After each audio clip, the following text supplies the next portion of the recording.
Imagine choosing happiness every single day, even when life throws its toughest challenges. Matt O'Neill is here to show you how. So welcome to Mindset Mavericks. I'm your host, John Coogan, and today we've got a guest who's dedicating his life to spreading joy and positivity. Matt O'Neill is a happiness expert whose work's positively impacted over 100,000 people worldwide. And as a host of Good Mood Revolution podcast and an author of the book by the same name, Matt teaches us how to choose happiness, even in the face of adversity. Alongside his wife, he manages 2 successful businesses, employs around 80 people, manages a household with 4 young children, and still lives by those happiness principles that he's preaching. So let's explore Matt's journey and discover practical strategies for unlocking true, lasting happiness. So first off, Matt, thank you very much for being here. Really, really pleased to be able to get this opportunity to speak. So welcome to Mindset Mavericks. What's up, John?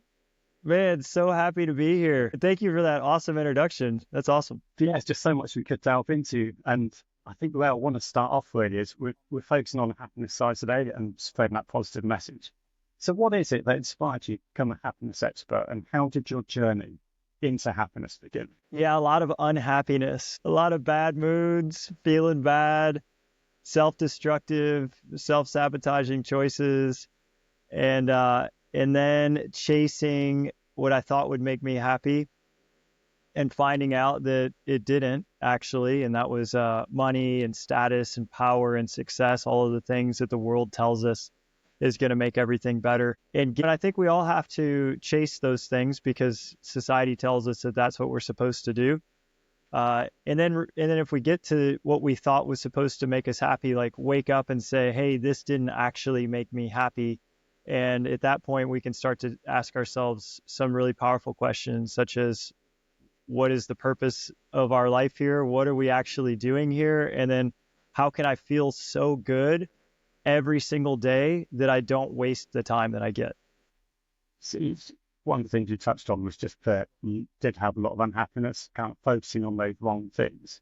Is there something specific you're thinking back to where you decided to consciously make a change and start focusing on the correct things? Yeah, it's been more of a lifelong thing for me. I was born into generational trauma, like many of us. And, my grandfather was orphaned on the streets of New York, an immigrant from Ireland.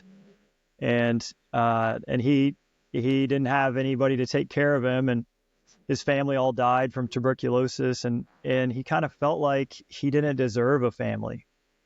And he bounced around from orphanages and got in lots of trouble. And, it's going to be a scary thing for an 8-year-old to feel like they're all alone and they have to fend for themselves. And so basically the world was really harsh and scary for him. And he felt a lot of shame, like I don't deserve much and I'm not much. And it was all a lie. It was just his circumstances. His circumstances were hard circumstances. So when he had his children, he was really hard on them. And he wanted to beat them down before the world beat them down, to make sure that they knew how tough the world was. And also because he didn't have like a mom to hold him and love him and a dad to teach him how to act right. He didn't know how to be a parent. No one taught him. So he was a terrible dad. And then my dad, grew up thinking he was worthless because his dad told him he was. And by the time I was born, my dad was telling me I was worthless because he didn't have anyone to show him how to, express love or how to be kind, or he basically was a maniac. And it was really difficult to be raised by a maniac. You don't know if they're going to come in and be excited and happy, or if they're going to come in and it's going to be the worst day of your life. And our whole family was always on eggshells. And so, at a very young age, I didn't like myself. I didn't enjoy being alive. I didn't think that I was any good. And the only thing that made my parents proud of me was when I came home with good grades. So I became a perfectionist and said, here's what I'll do. I'll just outperform the world. And through performance, I'll prove that I am worthwhile. And, and what happens when you don't actually like yourself, or you don't think you're worthwhile, and this was my story growing up, and a lot of us deal with this, thinking we're unlovable unless we perform, is that you put so much pressure on yourself to be perfect that you start to crack. And then for me, that turned into addiction. And I would just kind of wanted to shut off all the negativity. So drinking and drugs on a daily basis was a good way to shut the brain off, because the brain wasn't helping me. It was telling me how awful I was and how terrible I was doing. But and yet at the same time, I had to perform at a really high level to prove that I was worthwhile. So I was performing, just like with all these cracks, right? Like the whole structure was just full of cracks. And anyway, so that's the brief history of the O'Neill line. And basically what we need to do is we have to heal the part of us that doesn't feel lovable, and recognize that we don't have to prove anything, that we're inherently lovable the way we are. Any mistakes we've made are completely fine and forgiven, and that actually the best path to being a light in the world is to love ourselves first. Yeah, it's really interesting just hearing how much of an impact that generational trauma, like I say, does get passed down, whether it's subconsciously, and you might not even be aware of it. And I'd imagine you weren't aware of it at the initial stages. So when was it that you became a bit more self-aware and start to realize those patterns in your life and your generation? Yeah, it's through books and study and podcasts like this, and learning from people who like really knew stuff. I didn't want to read any books. I wasn't a reader, and somebody gave me a movie. It was called The Secret by Rhonda Byrne when I was 25. And in that movie, she said, hey, your entire life, all the good, all the bad, is because of the way you're thinking. And so if something bad is happening, you're creating it, you're attracting it to you with negative thinking and negative emotions.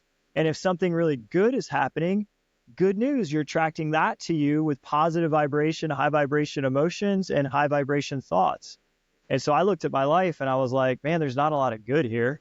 There's a bunch of conflict. There's a bunch of people that I'm enemies with that don't like me and I don't like them. There's a lot of feelings of, anger and angst and fear and anxiety.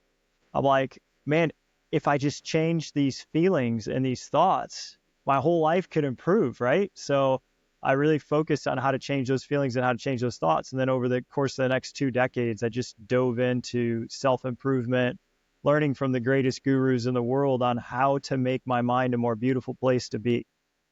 Just trying to listen back to your story and some things you're telling me, I'm trying to just understand a little bit more. So was it, do you feel like it was the feelings that you had was things that were being done to you and about you and it wasn't your choice, or what was your mentality at that time? Oh, yeah, absolutely. I totally felt like a victim, 1,000%. And you being in law enforcement, I'm sure many of the people that you saw that you were, correcting and helping can not cause harm to themselves and others. They also probably felt like a victim of circumstance. But that's why The Secret was such an awakening for me. It was a moment where I realized I was never a victim.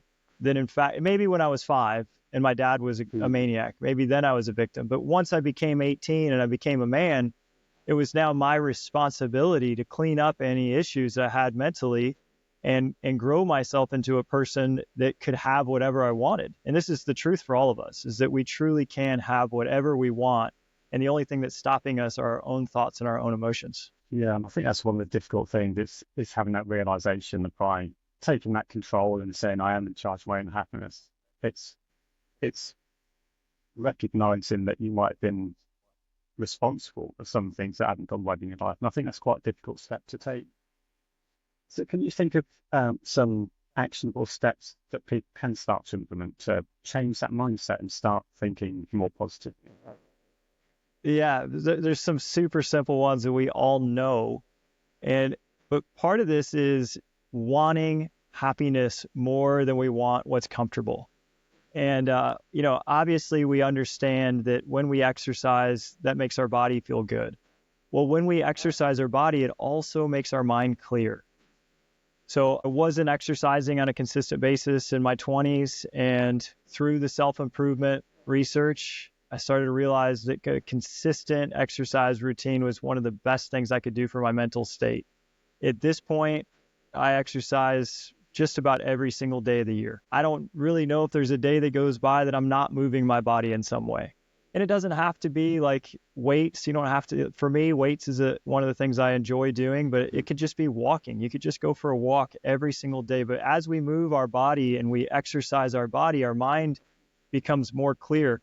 Also, we get like this confidence. We're like, man, I'm taking care of myself. And you know what? I look pretty good because now I feel pretty confident in my body, and you start to move in a more confident way, and then your mind becomes more confident. And confidence is one of the signatures of a happy mind.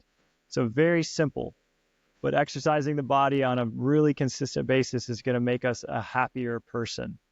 Yeah, I might say just so many benefits for it. For me, certainly, I'm similar to you. I work out frequently, and for me, it works one of two ways: either working hard, doing that exercise, you're completely focused on what's in front of you and what you're up to, and you forget any other worries or any other stresses. Or alternatively, you can be alone in your thoughts. You've got your headphones on. You can really concentrate on whatever it is bothering you and work through that as well. So I think, as well as just those physiological benefits, there's just so much scope for improving your mental health by exercising. Yeah, it's actually the number one antidepressant pill. And talking some of the principles that we are going through about happiness. I know you've got your podcast, you've got your book, Good Mood Revolution, and you've already helped countless people. Can you explain some of the principles behind the revolution? Yeah, the first half of the book is about conquering the 8 bad moods that we all encounter as human beings. And there's really just 8 negative thoughts. There's shame, which we discussed, was that and that's the worst one, the feeling that we're not lovable as we are. And then there's this feeling of guilt or judgment, where we want to judge other people as wrong, and then we want to be a perfectionist on ourselves. That's another thing that I kind of dealt with myself. And we all kind of deal with it. I don't know a single person that's not judging other people. It's just kind of something we do. However, it does get in the way of happiness. You cannot be judging someone and be happy at the same time. It doesn't coexist. The next one is a feeling of hopelessness or overwhelm. We all know when we feel overwhelmed that we're not happy. So that's going to get in the way of it. And then there's this feeling of sadness that can come over us. So, some people would call it depression. Other people might just call it a feeling of being emotionally hurt, being overly emotional. And when we're in that state, we don't want to stay there, but you can live there. You can live as kind of an emotionally hurt person. And we certainly know people like that. And I get that way. We all do. All of this stuff is human. From there, we move into a little bit more of a constructive form of negativity, and that's anxiety or fear, like fearing what could go wrong and then being hyper vigilant and making sure we're protecting ourselves from all this stuff that could go wrong. A little bit higher on the emotional scale after that is this kind of pursuit or lust of what we want. And this is where the secret comes in. So for me, I was stuck below the desire, and I was stuck in the anxiety and fear and in the sadness and the hurt and in the hopelessness and overwhelm and the guilt and judgment and in the shame that I'm not enough. And if we stay down there, as soon as we get to desire, we're like, oh, this is amazing. I just want to focus on everything I want. I want to be attractive. I want to have power. I want to have money. I want to have fame. And that can feel so good and so empowering when we've been stuck in the lowest of the bad moods. However, as we started out this whole conversation, once you get to that point and you chase after all of that external stuff, you hopefully wake up and realize that was not actually what it was all about. And that there's so many levels beyond that of happiness that come from all the good moods. And that's what the second half of the book is about. The second half of the book is about the 8 positive feelings that actually create a lasting happiness where every single day can be a joy. When we're stuck in that desire for more, it's insatiable. And no matter how much we achieve, we're not truly happy.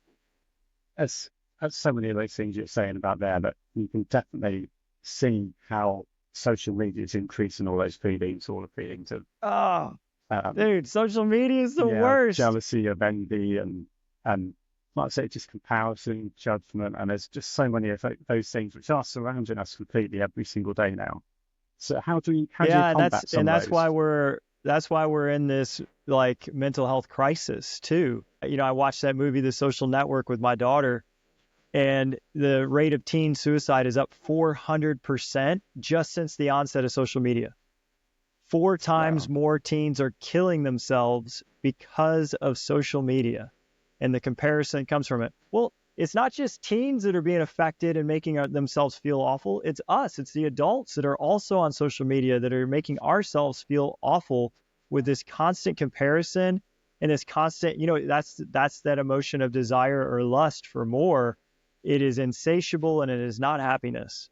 And I love what you said about exercise. This is one of the beauties of exercise. As we exercise, we get so focused on the movement, we actually shut the brain down. We're in the present.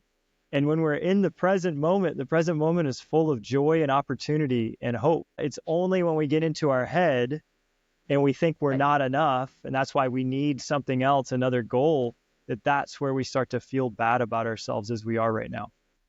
And in terms of social media, are there things that you do, for example, that protect you against all those feelings that social media can bring about? Are you a big social media person, or do you take the phone away and leave it locked up for 12 hours? What's your take on it? Yeah, the phone is the enemy of happiness.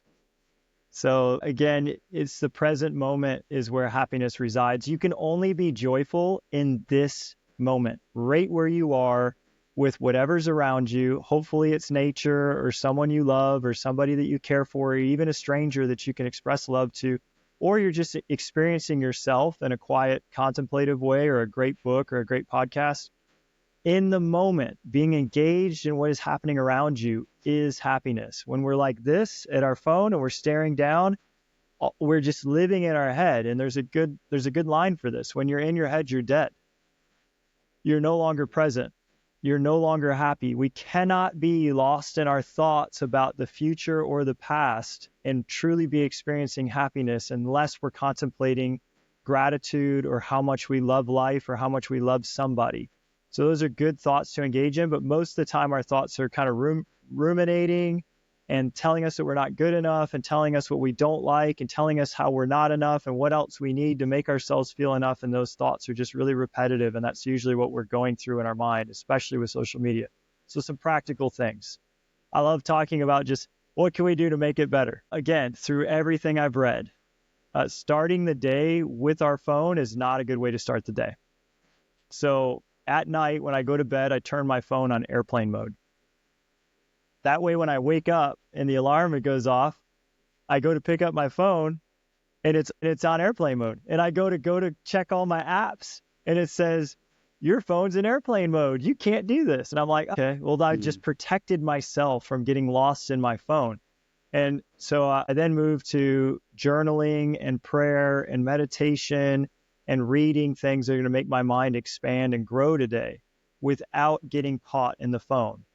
Now, of course, I do check email later, after I send my kids to school and I do my exercise, but this is like probably 3 or 4 hours after I wake up do I actually get into what does the email say and who needs me and what are my demands of life. And we can all do this. We can all take this space to live phone free in the morning. At night, when I come home from work, on the drive home, I physically turn my phone off in the car. Otherwise, I'll find myself calling that last phone call, getting that last rep of work in, getting the last thing done, checking my email as I drive, right? Putting myself in danger, potentially giving my family a terrible accident and not having a father to raise them anymore. So I turn my phone off. And then when I walk in the house, I'm ready to be present with my kids. And then it doesn't come back on until after they go to bed. These are hard disciplines to set up in the beginning when we're so addicted to the dopamine the phone gives us. However, it will give you your life back. You will start to say, oh my gosh, I am so much happier every morning. I'm so much happier every night. My relationships, the things that really matter, like my relationships with my kids and my spouse and the people I care about, they are so rich and that I feels amazing every single day. And this is how, these are just 2 simple tricks that can get you your life back. So I can imagine a ton of people out there hearing that, the idea of a business leader, manager, turning phones off and turning notifications off. And I imagine that could actually put a lot of fear into people as well. The idea they're going to miss something or they're going to get behind. So what ways can you try and combat those thoughts? Is it just really a matter of weighing up the positives against the negatives, or what's a good way to start getting into those habits? Yep. So the first thing is what I said before, You need to chase the external rewards to find out that there's no happiness there, and it never ends. And no matter how much you achieve or how much money you make or how many deals you do or how many people you impress with your business acumen, it will never, ever be enough to make you happy. And once you chase that long enough, hopefully you wake up from it and say, I don't need more money. Even if I have $10 million in the bank or $100 million in the bank or $1 billion in the bank, it doesn't create happiness. What I need is I need to live the life I have today in a happy way. And so you start to realize that what you have is already enough to be totally joyful. And yeah, I don't do as many deals as other people. I don't have as big a business success as I could. When I was fully focused on just growing my business and my phone was on 24/7 and I was on 24/7, I was more successful in the eyes of the world, but I was less successful in the eyes of my children. And having that approach to how you're doing business, how does that resonate across your company? So now you've got, I think it's around 80 employees, you've got quite a significant turnover in your business. So how does that impact your business as a whole and your staff and your managers and throughout the company? Happy people are the best predictor of profit. So when the CEO of the organization says, I prioritize my mental health and my happiness and my family, and I want everyone in this company to do the same thing, people show up not burned out. They show up excited to work as hard as they can during their work hours for you. When they're working over 40 hours a week, I say, I don't want you working over 40 hours a week. How can we get this job done in a way where you get your responsibilities done and you get to be with your family? And so then that becomes the culture. Guess what? They show up and they're so happy. And so every client that calls that's miserable, because a bunch of people in the world are miserable, and they want to complain and vent, my employees are so happy that they're able to flip them around, and then we get rave reviews and we get all of these repeat customers, and people say, you got to work with these guys because they're so amazing to work with. They don't say I was an awful a-hole to them and then they were just awesome with me, but that's what they're saying when they continue to give us rave reviews and refer all their friends. We were named the #1 company to work for out of 470,000 companies in the state of South Carolina. And every single year we're in the top 10 places to work. And it's because at the top, I say I want a happy life. And for me, I want a happy life. And then for everyone around me, I want them to have a happy life. And it just extends out.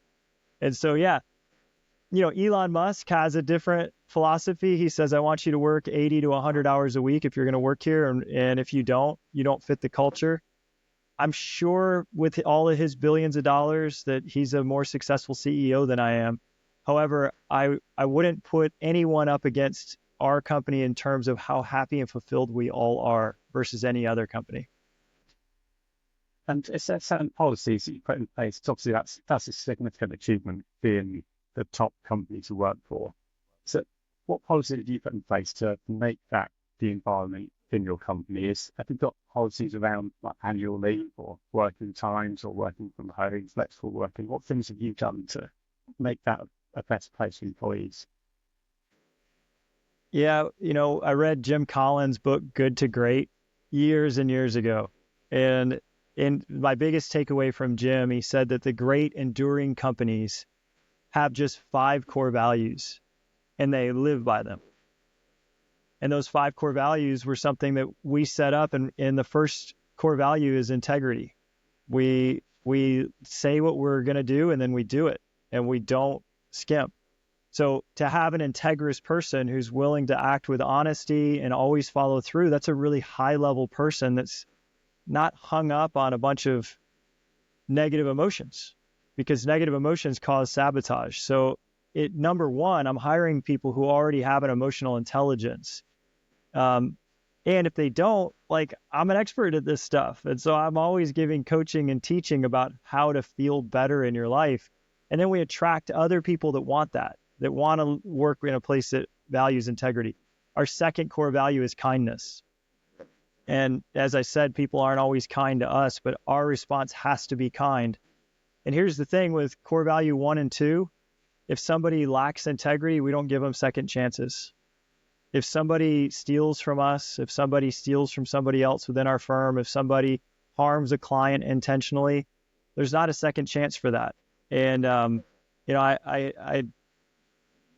know that may sound harsh. However, we make it known up front that stealing and cheating and lying and doing things that are in an honest way, that doesn't work in our culture. And if somebody violates that, it's just not a good fit for us. And so what happens when we take out the bad apples, we don't allow them to then deteriorate the whole culture of integrity, because everyone else really values that they can just feel safe.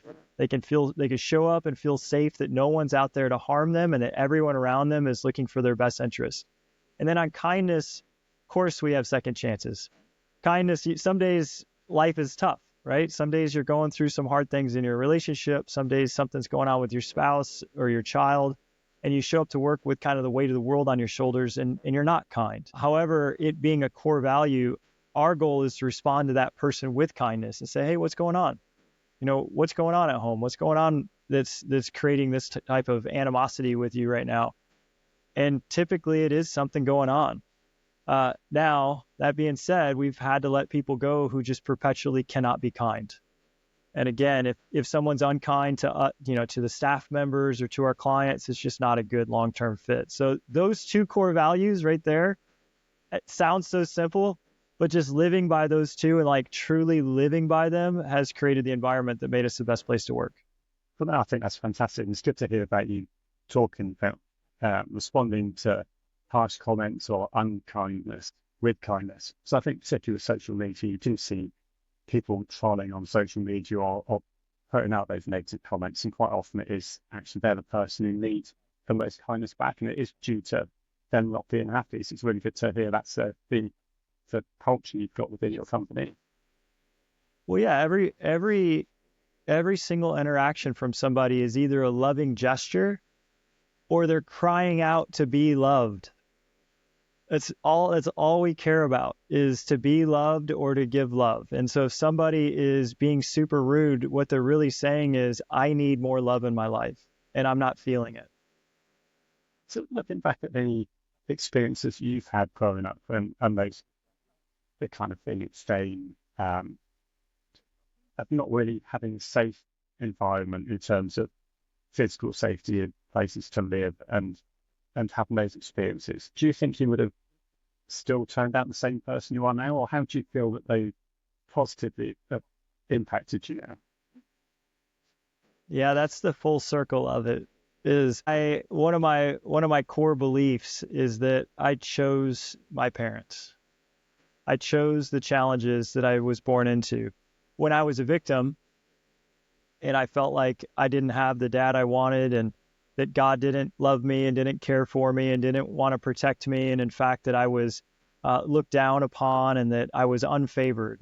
These were the thoughts that were going through my head when I was a victim. When I became accountable, I said, well, that's just a story. I don't know if that story is true. What's a really positive story? And so a really positive story is that I'm an eternal soul, and that I wanted to learn how to create more love in the world. And to do that, I had to be thrown into the fire of total unlove. And so I believe I chose the parents I chose so that I would suffer the way I suffered, so I could help other people not suffer. And what tips can you give to people who want to make that same change that you have? Because it's not an easy thing to do. So are there practical tips? I know one of the ones you mentioned was journaling, but how has that helped you? Yeah, I'll just tell you the things I do, because I don't like to preach things that I've read that I don't personally do.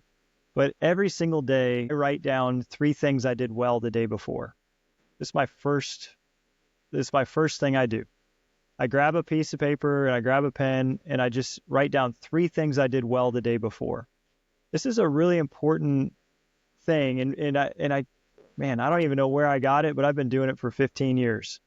What happens is, in the morning, I think of the day before and I'm like, okay, what did I do well yesterday? At first, your mind is like, nothing.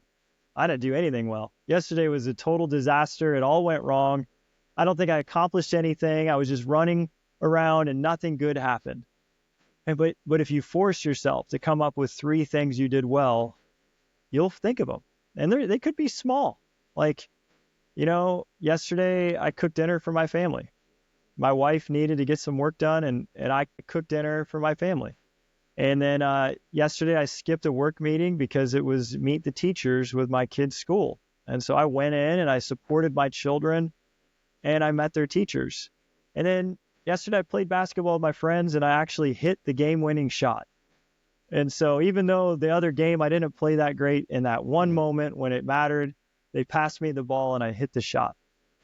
Those are my real 3 things from yesterday. This is what happens is today, now my brain is keeping an open file for what I'm doing good, what I'm doing well. It's saying, oh man, you did that good, Matt. Hey, you did really great there. Man, you're actually doing pretty great today.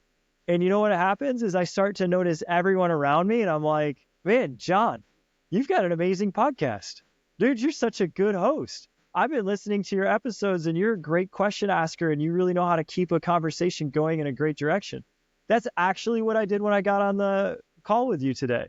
Yeah, because when I'm noticing when I'm noticing everything I'm doing well, I'm noticing what everyone around me is doing well. And guess what happens? You become super positive, encouraging, and uplifting, and it's not fake.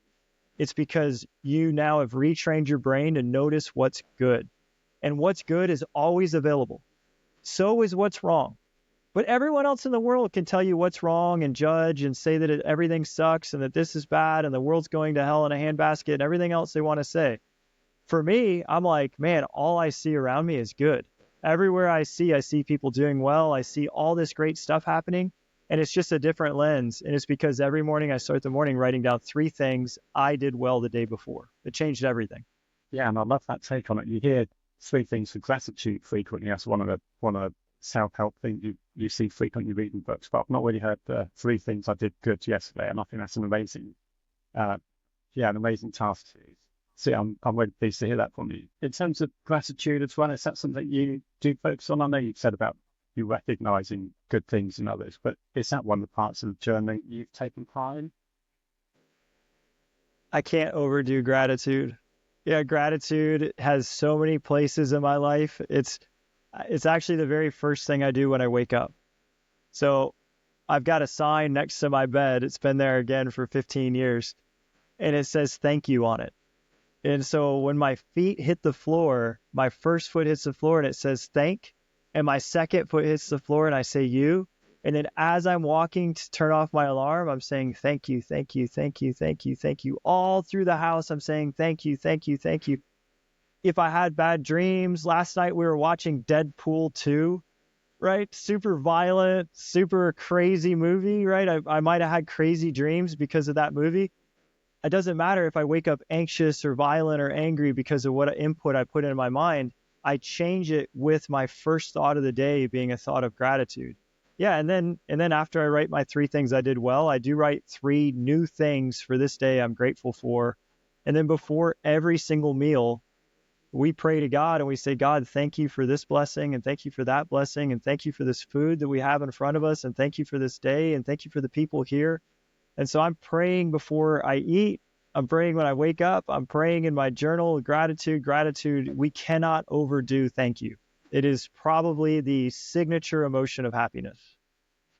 And how much do you see that reflected back as well? If you're spreading that much happiness and you're being thankful to people all the time, and you're seeing that being mirrored back to you frequently, It doesn't matter. Yeah, most of the world is emotionally wounded. That's why I talk about what I talk about, because 80% of people are wounded and not everybody has gratitude for me, but it doesn't matter. I have gratitude for me and I have gratitude for them and I have gratitude for the sun shining and I have gratitude for food on my table and I have gratitude that my body is working and that my heart is beating and that my children are alive. And so my day is beautiful because of my gratitude. I don't need it reflected back to me. And with your podcast and your book, what is the legacy that you want to be leaving behind? What is it you want to achieve through your podcast and your book? I don't know. John, that's a good question, man. Hey, you're on this journey too. I'd love to flip it around. What's the legacy you want to leave with Mindset Mavericks? I think similar to what you've said, a lot of it is around, I've had a lot of experience in my life, a lot haven't been positive. My little brother died when he was 24. And then my stepdad passed away 2 years after that when he was raising money in memory of my little brother. So I've certainly had quite a lot of trauma, had a lot of those experiences, and whilst trying to run a business. And trying to run a business and having all those personal issues, it can be a really difficult thing to do. And there's not people there to walk you through it or give you guidance or be able to empathize and say, I can understand what that must be like. And I think by sharing stories like this and how you actually get through those moments is what I want to share. I want to make people's lives easier, whether it is in business or whether it is through their personal journeys. And that's really what I want to do with this podcast. And it's just trying to make the path of other people that a little bit easier by using experiences myself and guests like yourself. That's beautiful. I'm so sorry for your loss too. That's too young to lose somebody. Yeah. And it's and I say it's difficult when I think historically a lot of businesses have been leaving problems at the door, and having that kind of mindset and not showing vulnerability. And then it does make it difficult to actually exist as a human being and have that emotional connection and be happy when you feel like you can't be your authentic self, so to speak. So I think that's one of the messages I want to certainly put forward. And it seems like that's definitely the message you're putting across too, and it is showing that kindness and empathy and understanding. Yeah, and loss, that this is the emotion of sadness that we touched on earlier. Loss, there's never going to be a time we lose somebody we love that we don't hurt. Never. If they mattered to us, the more we love them, the more it hurts when we lose them. But that's the thing, is that sadness and hurt are the other side of happiness. And so we can't have beautiful, joyful, incredible relationships without knowing that one day we're going to be heartbroken. But it's worth it. It's worth it. And, the relationships and the happiness and the joy we get from these relationships is always worth the heartache that comes on the other side. But every time I experience loss or I hear of somebody who experiences loss, it makes me say, I need to cherish who's in my life even more right now, because there's no guarantee they're going to be here tomorrow. And I need to tell them how much I love them today. And I actually have to live it today, because this could be my last day with them. So let's just go for it. And that is a great message. It is showing that gratitude for what's going on in your life, for what all the things that are to appreciate that are often overlooked. So yeah, I think that's a great message.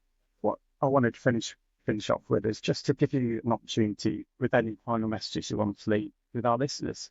It's anything you would like to say, a final thought, a final takeaway you'd like them to get from this. What would you?